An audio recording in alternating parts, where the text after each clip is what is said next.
Never before in all our history have these forces been so united against one candidate as they stand today. They are unanimous in their hate for me, and I welcome their hatred. The needs of working families and the middle class, not just the billionaire class. We know what's going on. We are paying attention.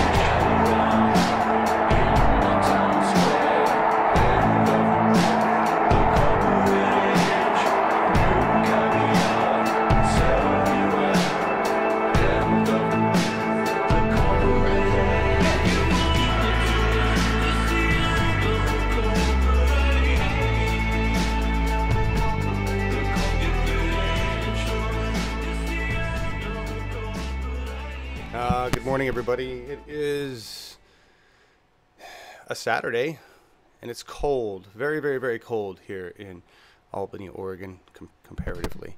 Winter hit us. Unlike other parts of the United States where it's on fire or just rainy, soggy crap, and colder, there are places it's a lot colder, so I can't really complain that much. Just for here, it's not normal. That would be climate change. Sorry for the late delays. A lot of things going on, even one that I just discovered with the house that I'm going to have to take care of. So that kind of sucks. And hi, all 30 of you that are here already this morning. I appreciate that. We'll talk about that at the end. I'm going to do my normal intro piece will be the outro piece today. The cover I will explain then. Who this is? If you know, you can well, take a guess, but that's we'll talk about Florence Foster Jenkins at the end. Right now, I want to welcome a new, well, not new, he's a guest, but it's a friend of ours, Amos Elroy. We've got Amos and Markus here with us today. Hi, Amos, how you doing? Hello, good morning. Nice to have you. Markus, thank you for joining us this morning. Are you frozen, Markus? And muted. Frozen no, and muted. Yes, I'm doing. Yes, as Laura is not here today, I got to do this job, you know. And hello, John. Hello, Amos. And hello, America. Thank you. Yeah, Laura's usually the one muted. So thank you all for being here. Amos is going to talk to us about a subject that I'm curious to get your response on. And my big question to both you and Amos is going to be, what do we do about it? But let's give him an opportunity to talk about the subject. You want to tell everybody what's going on here, Amos? Sure. Yeah. So I'm going to be talking a little bit about the Mueller investigation and what's going on around it. For me, this is a crucial issue because democracy itself is at stake.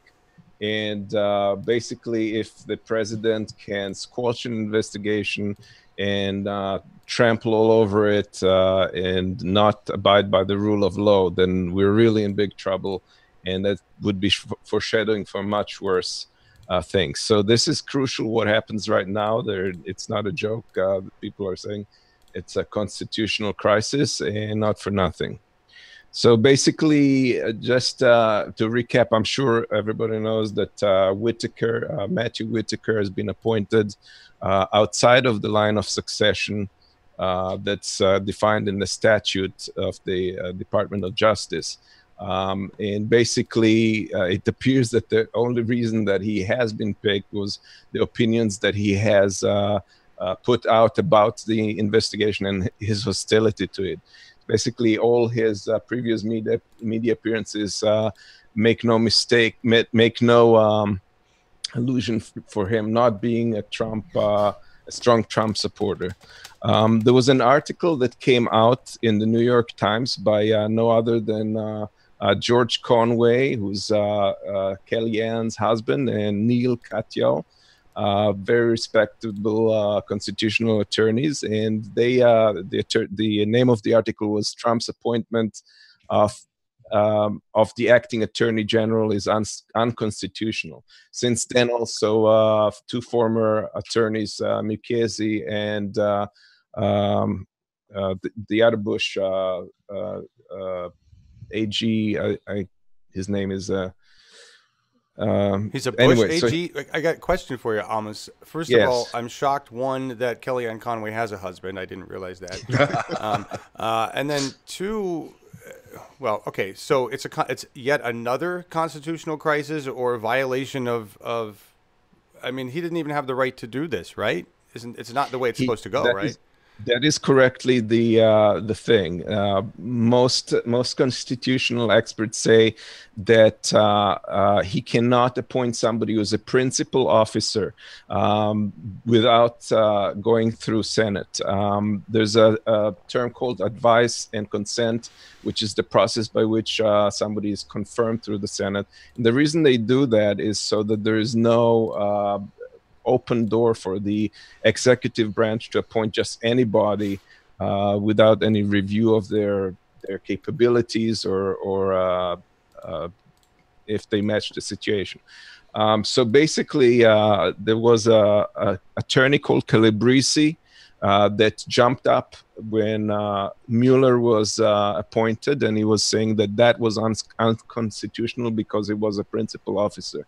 Well, it turned out he was wrong, because the definition of principal officer was that he has to report directly to the president, no other supervision over him other than the president. So that's what makes him a principal officer. In this case, it is actually a principal officer because there's nobody above Whitaker. So that's an issue. And the problem is that there's two ways that you could avoid going through Congress for confirmation. One is a crisis situation like a war or something very serious, in which case that is skipped, and the president can appoint whoever. And the other condition is that they go by the succession laws that are defined for the DOJ, and that in this case would mean that the deputy would become the replacement. In this case, it's Rosenstein. Obviously, that's not what Trump wanted to happen. Either Rosenstein or the Solicitor General. So he decided to skip over them and appoint this guy who is really doesn't have any qualifications. His claim was that the guy is well respected and so forth. But looking into this guy shows quite a different picture. So basically, if you look at this guy's past, the job he held right before he was picked for the DOJ by Trump was that he was working for this company called World Patent Marketing Inc., which turns out was taken to court by the it was taken to court, and they were charged about $25 million because they defrauded inventors who they promised they would sell the products for. Sounds like a Trump company, right?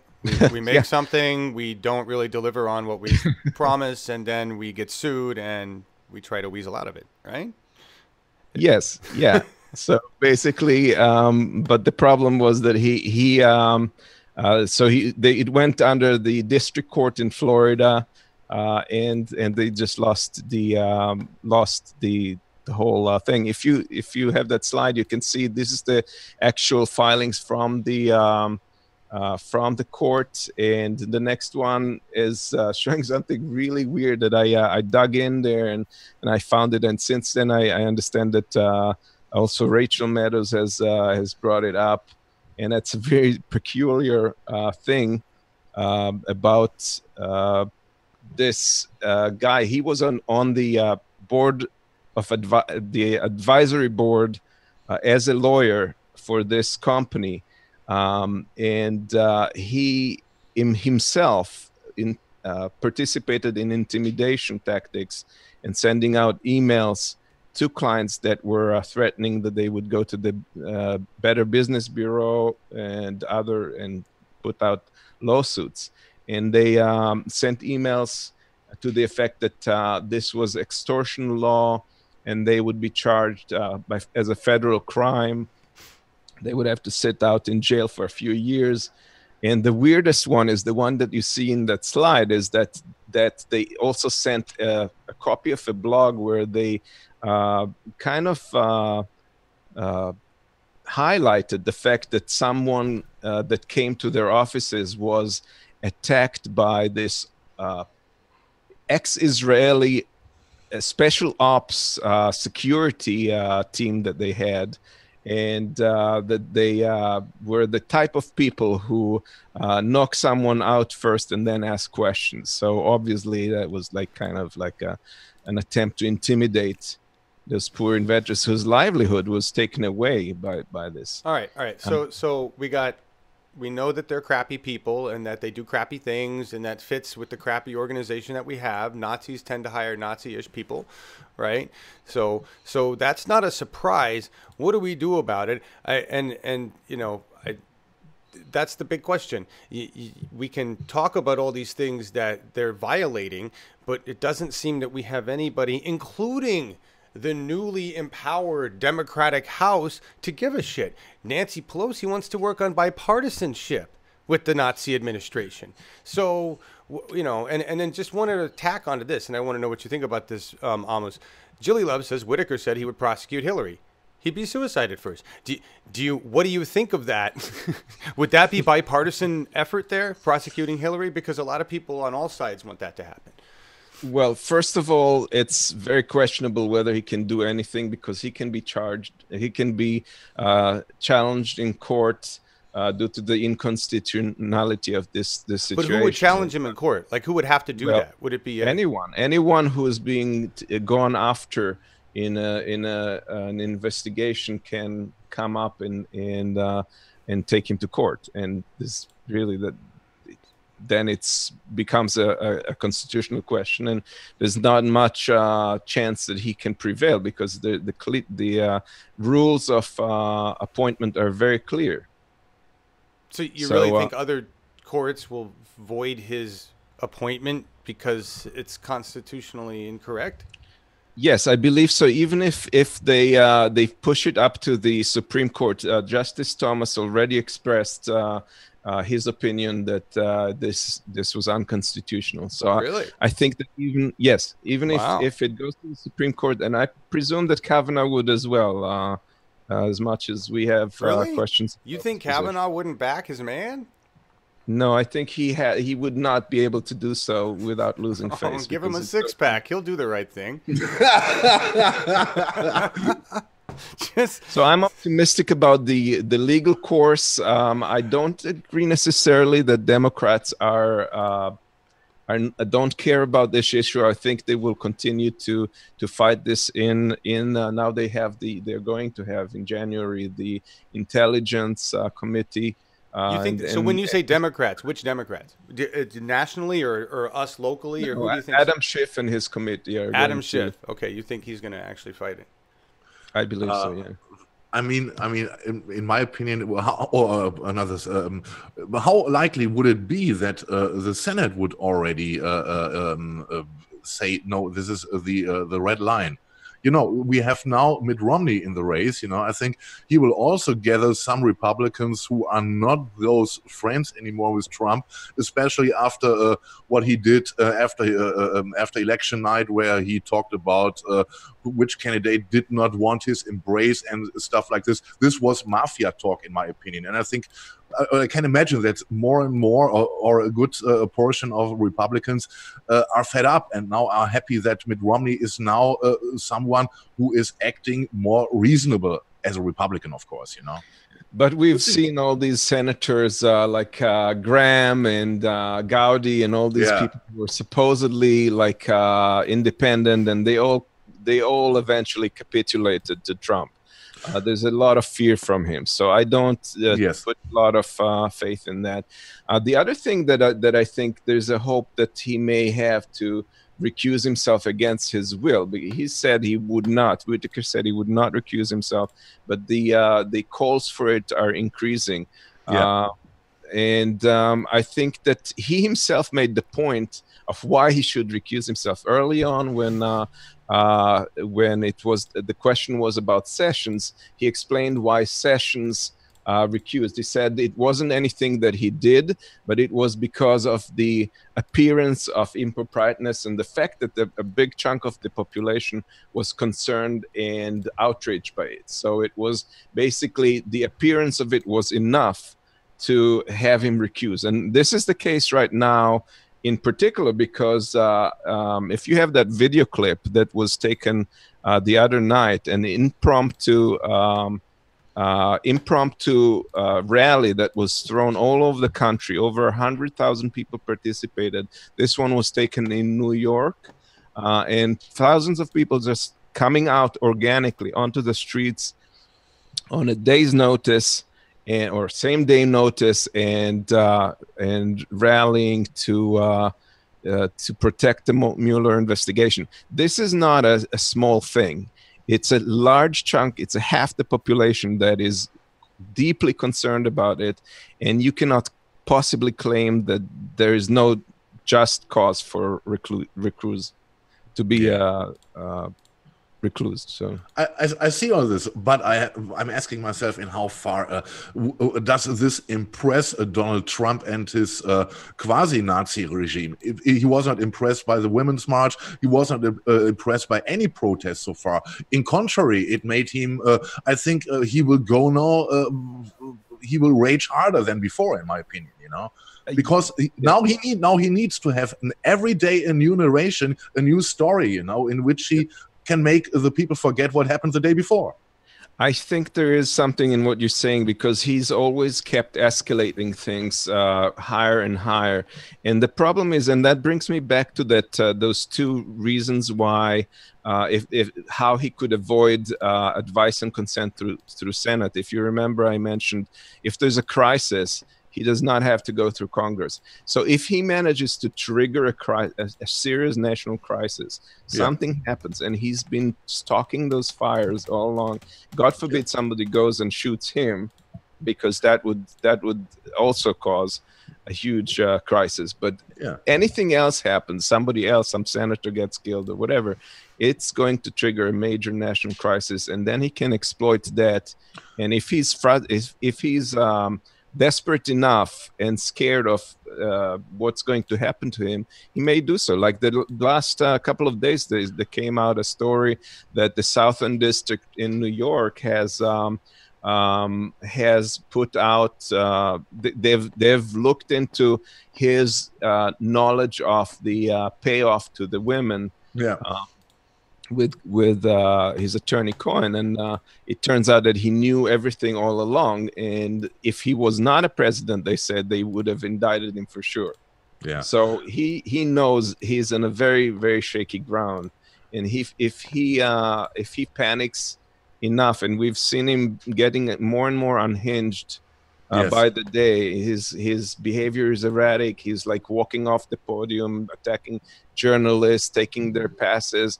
His been behaving just completely off the hook, and if he gets to that point, then we're in a Reichstag burning kind of situation. And I think I absolutely agree. His behavior is getting more and more aggressive, and in the worst case, it might end in a wag the dog scenario. That he finds a reason for something to get the nation united behind him, or to force the nation to unite behind him, and it would be a better perspective. It would be. I want to jump in and just say hello to Charles Mon, our newly elected Corvallis Ward 2 representative, who took 57.96% over Catherine Mader, who doesn't matter. Congratulations, Charles. Congratulations, Charles. Great job. And now you can actually represent the people and not the greedy business owners of Corvallis. Really appreciate that.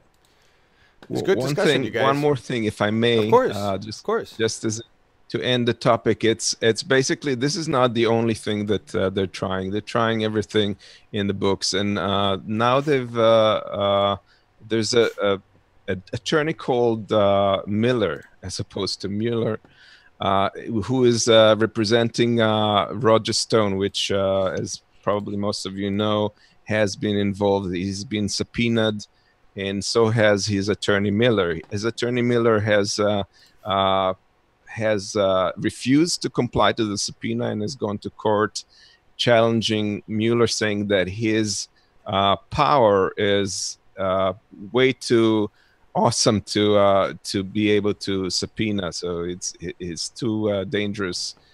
And he's challenging him in court. If there's not a lot of chance that this will be succeed, that this will succeed, and so far none of the judges he came in front have listened to him seriously or agreed with him, and he's been actually charged with contempt. But he's still pushing it. If that did succeed, that would seriously impede Mueller's investigation. So that's another thing to look for. But they're throwing everything in the kitchen sink at it. Agreed. Great discussion, you guys. Yeah. Really good discussion. I'd still like to hear from just a quick poll in the audience. What do you think we can do about it? Right, we're kind of watching this national circus play out, and in the end, I'm going to ask the Scott Galindez question: does it matter? I want you to think about that in a long, just because Scott, he would, and I don't know on this one. I don't hear Scott's not telling me right now on this one. I don't know. So call on your inner Scott, everybody, and think about this one. Right, what do we do really? Right, and what actions do we take? So let me ask you this, Amos. What's the worst case here? What happens? Absolute worst case scenario. Absolutely worst case scenario is the one I outlined. There's some national crisis happens, and that's pretty much the end of the game. They say that it's not the time to investigate this issue. They shut it down, and they start applying martial law, God knows what. Right, martial law. Okay, that's the worst case scenario. All right, so you're there. Yes. We're there. We're discussing that. We're there at the fact that we're kind of waiting for. Unfortunately, it's become, in my opinion, a possibility. Looking at everything else that's going on, and that's a frightening thought. But I don't think that anybody can say that it's like sci-fi. No, Yeah. No, it is not. Absolutely not. And Amos, I agree. Another worst case scenario is it would just land in Supreme Court and they just would decide, okay, fuck you. Right? Right. Yes. And as to what we can do, like, I think I'm going to any rally, anything that I can call representatives, keep the pressure on, because that's what we got to do in a democracy. That's the only thing we can do. We can just keep the heat on. All right. Yeah. Excellent. Thank you so much for that report, Amos. Thank you, That was Amos. great. Thank you. Yeah, appreciate that. Wonderful. You guys are having a good conversation there. See that? That's great. And I saw Larry Taylor in there. Hi, Larry. Good to see you. Hey, Larry. To remind everybody, we have a nominating convention happening tomorrow, 2 p.m. Join us for that. And that'll be fun. So where are we at, Marcus? We got other slides here, huh? Yes, we can go over, to Jeff Sessions. And yes, do you want to take over, or shall I say his suicidal come on. attempt? You liked this one No, so it's much. your topic, and It's my topic because it's weed. your topic. You found it. It's your thing, man. All right. Give me a second. I gotta switch over. I was gonna use this for the cover until this morning, and then I thought the other one was weird. But this is a great onion piece right here. Inconsolable Jeff Sessions tries to commit suicide by smoking joint. He's very sad today. He finally got booted out by his lover, and it was a special relationship between him and Don. I really think so. And everybody was worried about what Sessions was going to keep doing with the marijuana. I don't know if this guy's going to be worse, the new one, but I saw Glenn Greenwald from The Intercept post immediately, "Where's the GoFundMe?" Because that the resistance is going to start hugging Jeff and crying for him like they've done with a whole bunch of these other assholes. Jeff doesn't need anybody's money, so let's not start a GoFundMe for him. Let's save that money for people that need kidneys and shit. All right? Just want to push that out there. So. Yeah. And he left some final notes, I'm sorry, I failed you. Is that what it's? I didn't even read this. This is it. I've taken 4 puffs to make sure there's no chance of survival. Yes. You got to say it like a little asshole white supremacist Southern person. And at press time, Sessions reportedly realized he had died after being overcome by a euphoric floating feeling. So like when when Lindsey Graham gets the vapors. Oh, my. Lindsey Graham is the embodiment of 1850s Southern white supremacy, all in one icky dude. He's just gross as fuck. Hey, is that the first F-bomb for the show? Yeah. No, I had my first. No. I had my first. All right. The Supreme Court, the Supreme Court. Fuck you. Ah, right. There you go. Good job. Good job. All right. So we all feel bad for Jeff. If you really feel bad, go find that GoFundMe, support him. Right. All you still witherings, please. This is actually kind of cool. I do want to. This is. I remember. I watched this live. This historic South Park episode. If you remember. Back in 2006, I did not tie these two events together. I just thought South Park was being South Park, the show with Man Bear Pig, where they made fun of Al Gore, and he was basically this crazy dude with a cape saying we needed to stop Man Bear Pig, and that was their reference to climate change. I didn't get that at the time. I assumed that these dudes weren't dumb about climate change and got it, since I think at least one of them, maybe both, grew up in Colorado, and I grew up in Colorado, and most people that grew up in Colorado, at least in my generation, had a clear understanding of the value of nature. Not today. Colorado was a frack-happy frack land. I should have figured that out then. Anyway, so they've issued an apology, which South Park rarely does, all right, and said, whoops, here, what did they say here? It says, in a 2006 episode, blah, blah, blah, Man Bear Pig. Now, 12 years later, the creators Matt Stone and Trey Parker have orchestrated a mea culpa. In this week's episode, Time to Get Cereal, which is a play on what they were making fun of with Al Gore there, because he was like, I'm so cereal. The children discover Gore was right all along. When the character Stan sees an attack, they seek Gore's help, which he provides, but not before they have to apologize for not taking him seriously years ago. This is great. But it's as effective as what we're doing on the internet. It doesn't change anything, really, and it's too late. We were too late in 2006. We were pretty much too late in the 80s. So good on you. I'm glad they feel better. It's kind of like, if any of you remember AA, the 9th steps, just making, just whatever that is, reparations. So okay, whatever. Yeah. That's... At least they did it, I guess. Anybody still watching South Park that doesn't know that climate change is real is sad. Yeah. This is just a complete separate note of things. Has nothing to do with anything. If you want some cheap therapy and you use music as one of your therapeutic tools, and you're an audiophile / rock snob who prefers music to sound the way it's supposed to sound, not like the compressed garbage we get out of our platforms these days, I recommend Tidal. Not because Jay-Z and a bunch of other rapper people are on Tidal, but because it actually has the same music library as all the other platforms, but it gives you flawless streaming, and even a level above that. I don't even know what the fuck that is, but it is the most beautiful, gorgeous sound you've ever heard. And if you're picky about your sound, you will pay the $20 a month that it costs. I canceled 2 other services so I could afford this one, so I could hear music sound the way it's supposed to sound, the way it used to sound when we actually purchased the object and put it into our devices at home. So thank God this service exists, and for $20 a month, it's the most awesome therapy any music lover could possibly get for themselves. I just wanted to share that with you all. Yeah, sounds nice. It is. It's incredible. All the you songs, told me yesterday about it. You were completely crazy about it. I was.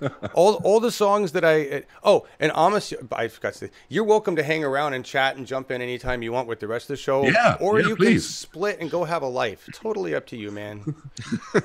I don't have a life. Oh, well, then you can hang out with us. Then you're going to stay. Hang out with the rest of us. That's what we're doing here. All right. So, yeah. And back to the I get that it's expensive.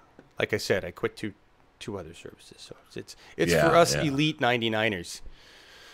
Whatever. Yeah. Whatever, right. So there's Is that it? Not really. Congratulations, Charles Mon. Yes. Again, let's just say that again. And some other people. I mean, let's talk about that real quick. We did have some wins. Right? Yeah, and let's show his results quickly first. Yeah. All right, let's show his results. You made the slide. I'll use the slide there. Yeah. Right, there's the results. So 58%. There are 680 people on this vote record that care about profit more than people. That's what that tells me. So, yes, that's all I'm going to say. Congratulations again, Charles. Yes. What else did you load up? Oh, we got some climate change last week on UHM. That's right. All right. Yes. Last week on it's clear we had the election view for the Oregon, the election preview for the Oregon candidates, and Charles Mon was one of those. We just saw. He was. One of those successful politicians right now. I can say politicians right now. Now he's in office, right? He is a politician. Yes, he is. But in a good way, of course, with a good sounding. Yes, and then the election, and this was very, very strange. Hold on. That's all right. I'm sorry. This was a strange night for me. You know, I was with you guys in the morning, and I was not quite sure what to expect from this night. You know, everybody was talking about a possible blue wave. Some were talking about a red wave. In the end, well, after this night, we were a little bit disappointed about our favorites, our progressive favorites. That some of them did not make the race. You know. Yes, it is disappointing somehow. On the other hand, one example, you know, if you see that Richard Ojeda, who lost in West Virginia in his district, he won in the end. He won, you know. If you see that Donald Trump won this district with 50% majority over Hillary Clinton, he made now over 40%. I don't know the exact number right now, but it was impressive. It was an impressive boost of numbers of people who were listening to him and who were following his ideas and his agenda. And this is somehow encouraging. And the disappointment is coming from the lacking of time. You know, we have no time anymore left. You know. And we have to do whatever we can for 2020, in my opinion. Yeah. So it's in my opinion, it's a mixed feeling with this midterms. There might some seats coming for the House of Representatives. But I hoped more for our progressive candidates, to be honest. I think that we're really set by our. I think, and I'm part of it. I had this magical thinking something miraculous would happen, and in fact, the results are actually quite good and in line with what was could be expected. The thing is that the same night of the elections, we didn't even have all these results that showed that there's more seats that were won than we initially thought on that night. So looking at it from today's perspective, it is nothing to scoff at. The Democrats did quite well. Yeah, I don't disagree there. I was going to show a comment here from Ryan Chan. Where'd it go? I lost it. There it is. Ryan Chen says 49% deficit to 13% deficit, which is what you were talking about in Richard Ojeda's district. And this is impressive. Absolutely. I agree with you both. I think we had some very impressive wins, and we definitely saw it was a blue wave. It just wasn't it's what a real tidal wave is, right? We had this vision of this giant, tall tidal wave, but really what it is a big, strong, powerful thing that just keeps pushing and pushing and pushing and moving, and it doesn't look anything like the movie tidal wave that comes in, right? And it takes time. It takes time to move. Yeah, it takes time, but it's powerful and it won't stop. And that's the positive side of that, right? For the progressive wins, you know, you want to. I know you want to show this, so we're going to show it. First, we'll show the happy one, the Instagram with AOC. For you. Okay, you want to go over there? Okay. Because AOC won, right? She won her. Everybody knows, and she's acronymed now. We got Bernie, we got AOC. Fox News recently. Did you see what they're doing with her? Yes, we got it. We got a slide. Do you have the slide for that? Okay, good. Yeah, of course I got it. To me, it's just amazing. All right, here, just watch this. I don't got no audio on it. We're just gonna. This is how cute it is. That's AOC. Being completely puppy bombed. this is how New York 14 feels about Alexandria. You know, Agreed. They love her, right? You'd never get anybody doing that with what's his ass, Crowley. Dog be biting his leg and pissing on him. Yeah. So that was nice. That's nice. That was very lovable. It is. What a cute story there, everybody. Anyway, seriously. Where's the other thing? Now, all right. The other thing starts in slide 31 and slide 32. Okay. You know, there's a story about Fox News. You want to cover okay, you want to go to the Ajita thing after that? This is the AOC thing. The other thing. Yeah. You guys see this recently? You want to talk on this, Marcus?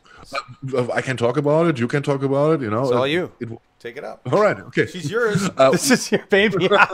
Yes. This would be a dream, right? Mm-hmm. If she slams, really slams Fox News for real. Anyway, so the Post host slammed her or mocked her because she posted that it is difficult for her because she is now unemployed before she is getting in office in January, you know, and and it is a problem for her to find an apartment in DC, and they were mocking about her. How can this be? You know, she has money for expensive clothes. You know, they are referring to the photo shooting with the dress they gave her for the shooting. You know, and all these mirror attacks and all this bullshit. You know, and there you see Alexandria. You know, she's pushing against it. You know, she does not tolerate this. You know, she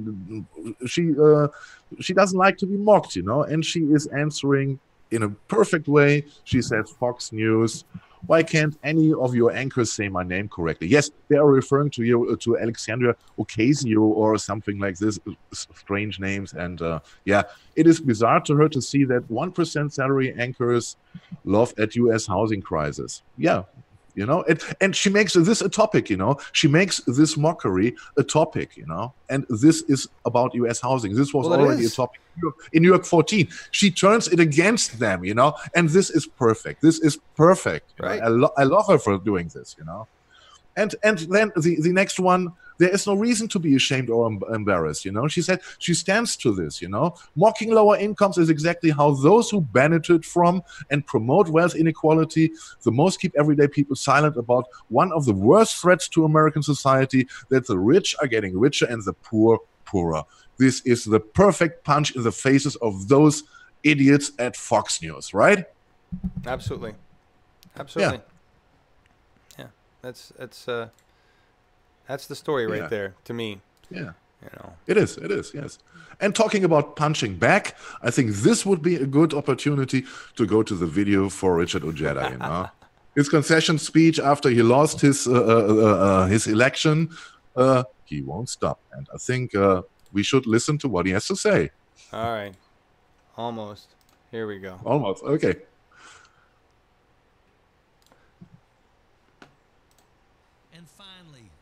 To the President of the United States. I did not lose this race because of Carol Miller. Tonight, the people of West Virginia have elected a hide-and-seek representative in Carol Miller. Because of you, Mr. Trump. Because of you, the people in southern West Virginia will have another voiceless representative that supports legislation that hurts our working class citizens while reaping benefits from Big Pharma. Make no mistake about it, this election might be over, but I'm not done fighting.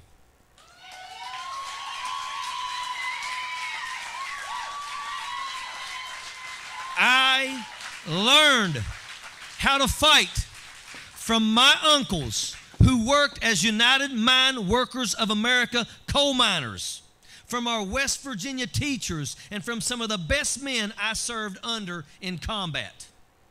I'm not done fighting for working families who voted for a president that would stand up for them and instead got a president surrounded by Wall Street millionaires and socialites. I'm not done fighting for people with pre-existing conditions and their ability to have affordable health care protected. I'm not done fighting for our unions their right to collectively bargain, and their ability to stand together united. I'm not done fighting with Big Pharma and other interests who buy our politicians and convince them to look the other way. I'm not done fighting for this country. Never walk past something that you know is wrong and fail to make comment, for if you do, you have accepted a new lower standard. On several occasions, you came here to speak for Carol Miller. You called me a stone-cold crazy wacko, and then you mispronounced the way I say my name. But make no mistake about it, you're going to know my name. I'm Richard Ojeda.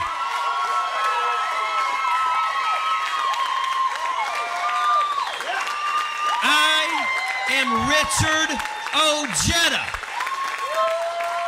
I am Richard Ojeda, and I'm not done fighting. And neither are we. Neither are we. Sappers clear the way, airborne all the way.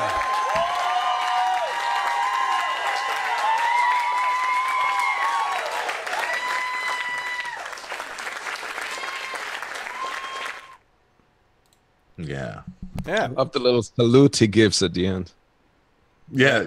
Oh, there's Cenk. Get off. He was a parachuter in the military. I think this is a military salute, Well, that Yeah, was I think- that was yeah. Jilly Love. Isn't he very military? And I don't know what his stand there is. After 24 years in the military, I think this, you get something from this, My guessing Well, your question is more like, where does he stand on the military in terms of investment and stuff? But I have to say to Richard Ojeda, I do not agree, or I did not agree with all what he stands for, but I like his attitude, and his points of view are very clear, and the aggressiveness, how he fights for this ideals, for these issues. I think this was very much not seen in the Democratic Party so far, except from a few candidates we had, who were willing to fight, the progressive candidates, who knew what is on stake, and in general, the Democratic Party is not that articulate about what they really want, and I think this is the sound we need to hear. in general, it sums up the Democratic Party. Just in general. Yeah. Nothing specific. In general. Yeah, you're right. And yeah, I agree with you there. We got to take what we can get out of that. So hopefully he'll run again for something. Yeah. Yeah, we can expect this after the speech. And I will pronounce his name correctly from here on out. I apologize. Yeah, you better do. Ojeda. I got it. It's Ojeda. All right. Yeah. Yeah. And I see you guys, and I saw you, Schultze. I kind of agree with you there, back there on We're Doomed. We'll talk about that. What do you want to say, Marcus? I only got one topic left, you do? which is related to the election, and this is coming from the German magazine Der Stern, the Star. Oh, right. I forgot about this. Yeah, but this was, I think this is the hottest story for today, right? This is really hot stuff. What we have. This is what you've been waiting for, everybody. This is why we get the ratings. So explain to everybody what's going on here. Okay, the Stern magazine checked the election night, and they checked the traffic on a certain porn site. In this case, it was Pornhub. And they checked it, not only what's going on in America, they checked it state by state. And now this is a question, what do you think, which state was completely not interested in the election night?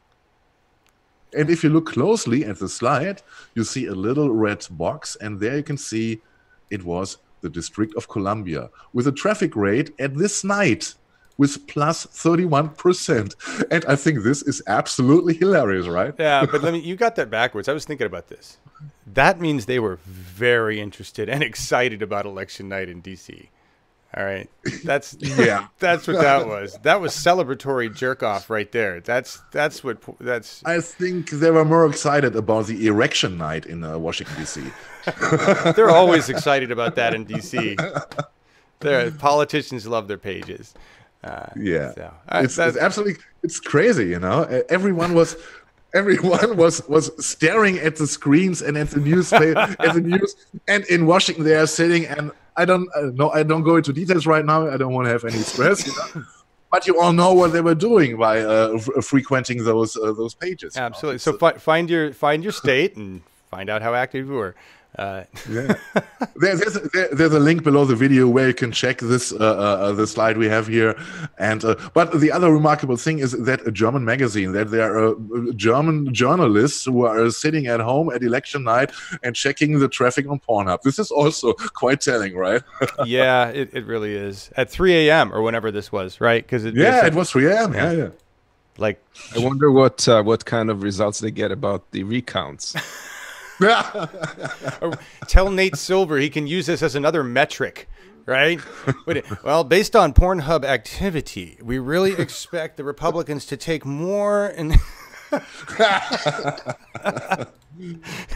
be like the PolitiFact, meter will have the porn meter. It'll be, it's growing. Why not? What's the Democrats versus Republicans? Right. What porn do they watch? Story at 9, right? Oh wow, yeah. And like, if you're going to reach the largest population, that's it. It's more than cats and bacon combined. Everybody, you know that. Come on. This would be very interesting. So maybe it would answer the question if Trump voters are more into sodomy. I don't know. Yeah. Right? What we don't want to do is start getting. Let's wait for Nate to come up with the actual stats and see what happens. All right. Okay. That's it. I don't. Yeah, you're mentioning turtle porn, and I'm not even Jeff. That's when we get into the weird shit. That's it. Yeah. All right. We're wrapping up here. Yeah. We're going to talk about the upcoming things, and then I'm going to do my get out of here. All right. Coming up tomorrow between 2 and 5, and we're going to live stream this, assuming everything works and goes well on location. We have our Progressive Democrats nominating convention. I want to be very clear. This is not a DPO, a Democratic Party of Oregon official event at all. Okay? And this is not even about the DPO. This is about people who are running to be delegates, SCC delegates. Those delegates are going to have power to affect change within the DPO. And that's part of what we're doing here. But it's also to elect people who are running for their local county offices, whether it's a chair or treasurer or this or that or the other, in their local Democratic Party office. So that's what this is about. Right, and we've got a bunch of people that are going to get up there and speak. It's not a like ask them questions or anything. Really, this is just for them to have an opportunity to be on camera and say why they want to run for their role. And it's also for Larry to take the beginning part of this and kind of explain what's going on and why this is important. And every Democratic Party first of all, every Democratic Party has to have these reorgs, whether it's at the county level or at the state level every 2 years. And we need people to run for these roles within all of the organizations, because that's how you take power. And if, we're running on a limited clock here, so it's not like you can say, well, I'll wait for somebody else to do that.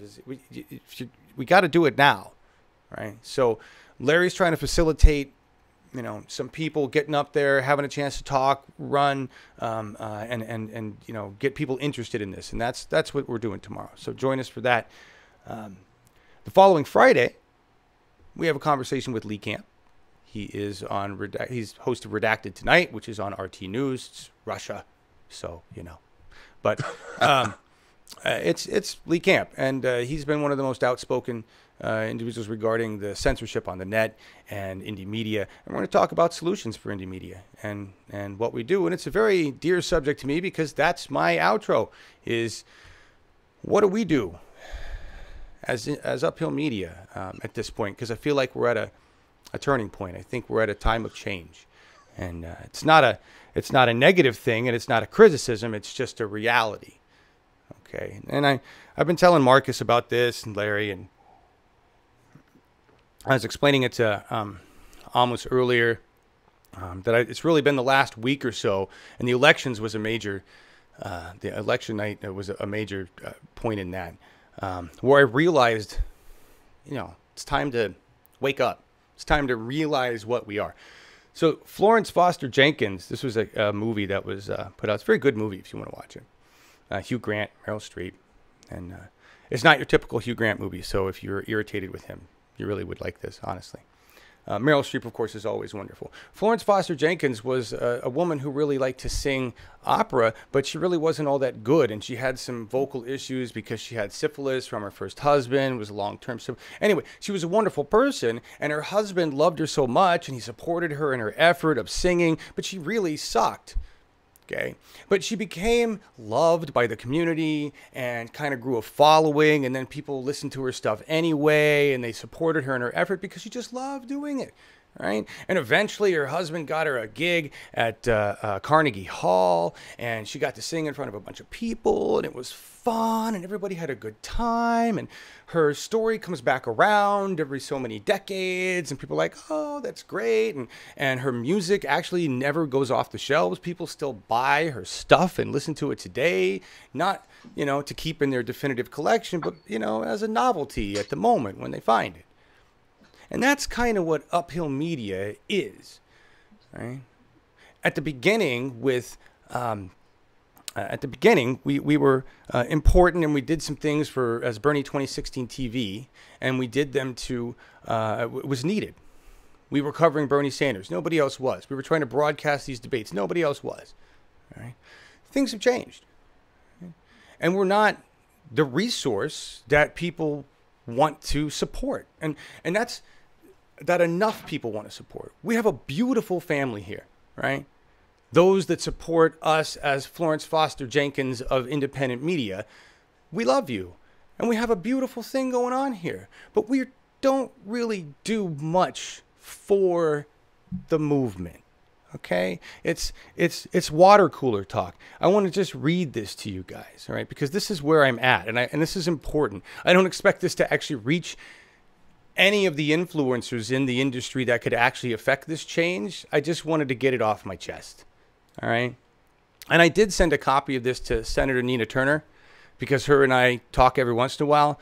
Again, she's got other things going on. So controlling the means of communication. I started trying to change the corporate media narrative by streaming on the internet in 2013.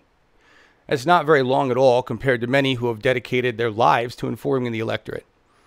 Long enough, though, to see the forest through the trees. And as a relatively new observer and activist, it might be easier to do this. In my view, we are ignorant of two barriers to our success. The first, the real issues that we're facing are inadequate funding and reach. Number one, we have failed to support independent media sufficiently. And I don't mean even in the way we support TYT. We just failed to support it enough and failed to recognize the danger of not doing so.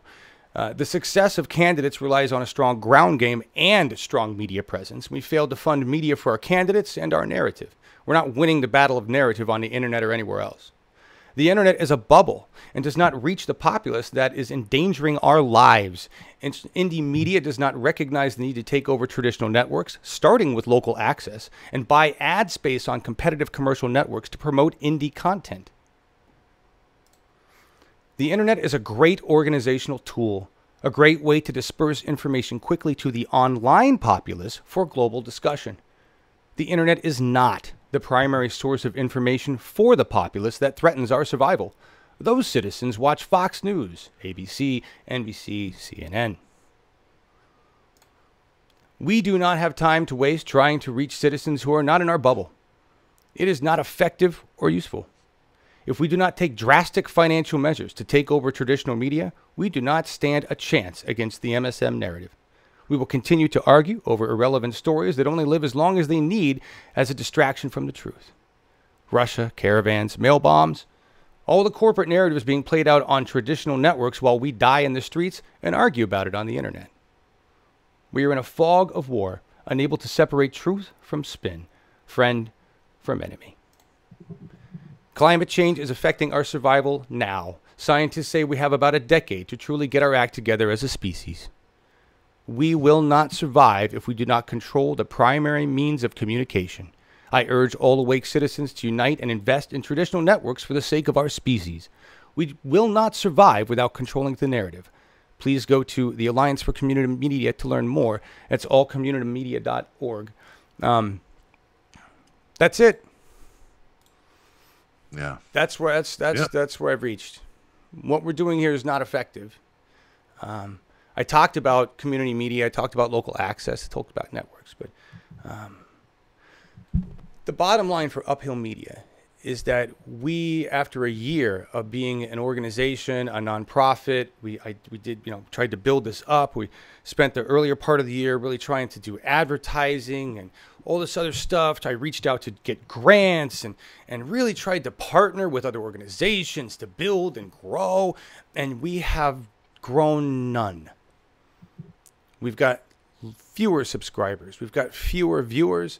And the most awesome people, the small group of people, the 300-ish people that hang out here, you support this network. You provide about $500 a month. We've never been able to go above that, meaning we've never been able to reach more people.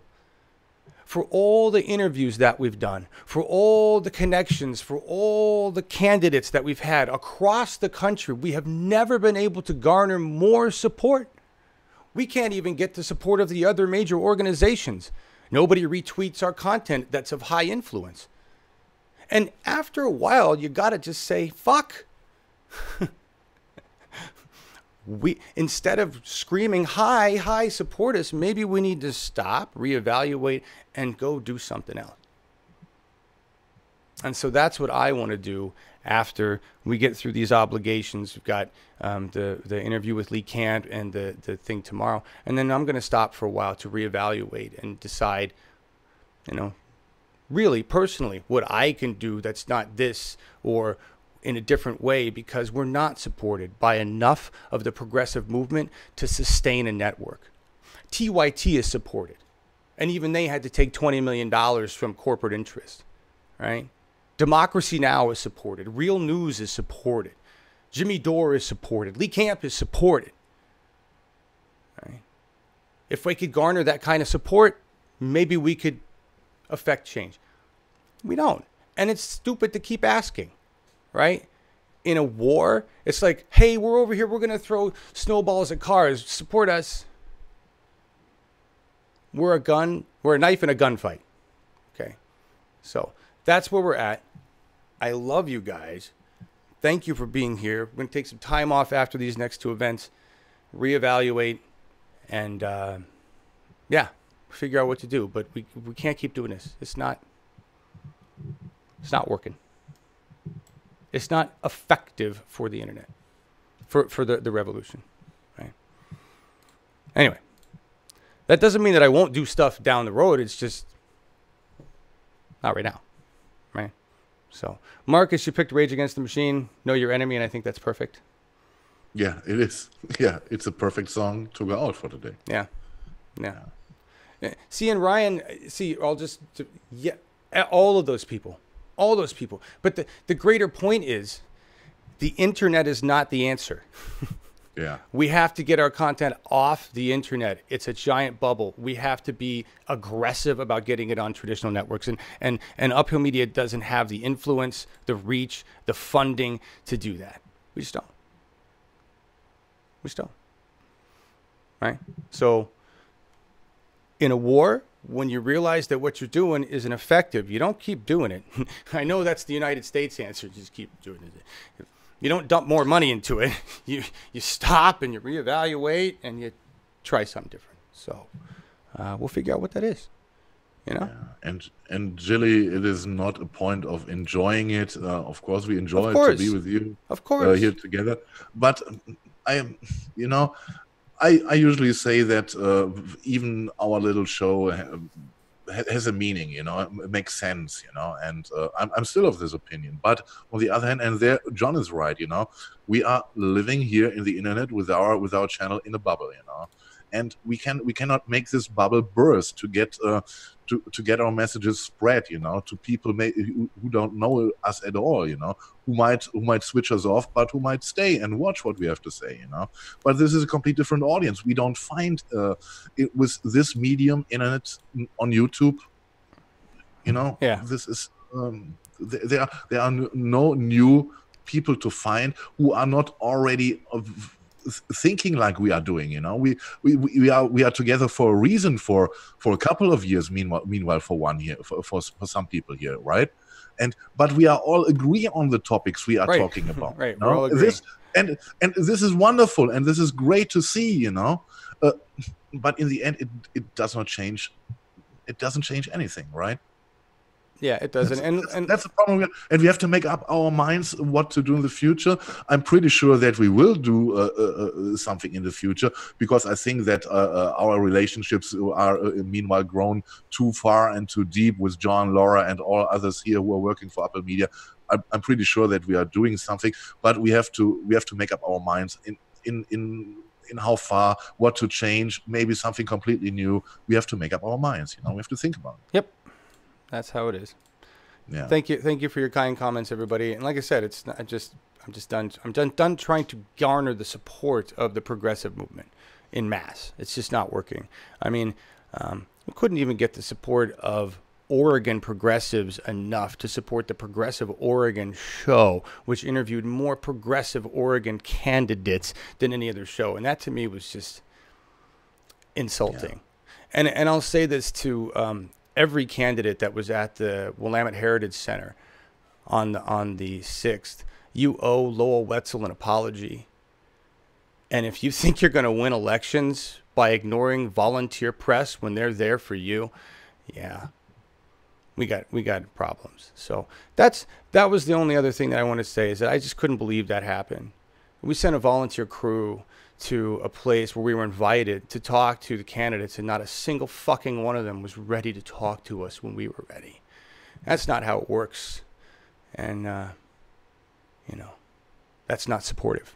So that was just the last thing. I love every one of you that will watch this show. You're awesome. You've kept us alive. You've kept me engaged and impassioned with this. And the only reason that I would come back is for the same 300. Right? Yeah. That's it. Yeah. And to do something that we enjoy. And that's really all it comes down to, is doing something that we actually can put our passion back into, for me. Right? And so, all right, we're just going to get out of here. Here it is. It's know your enemy. Your enemy right now is the fact that we don't control the narrative. If we cannot control the narrative, we won't survive. We don't have 10 years to change our government. We have less than 10 years to change our government so that we can change our actions on climate. Think about that. Okay. Drastic moves. Paint with Barnes. Know your enemy.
American dreams, all of which are American dreams, all of which are American dreams.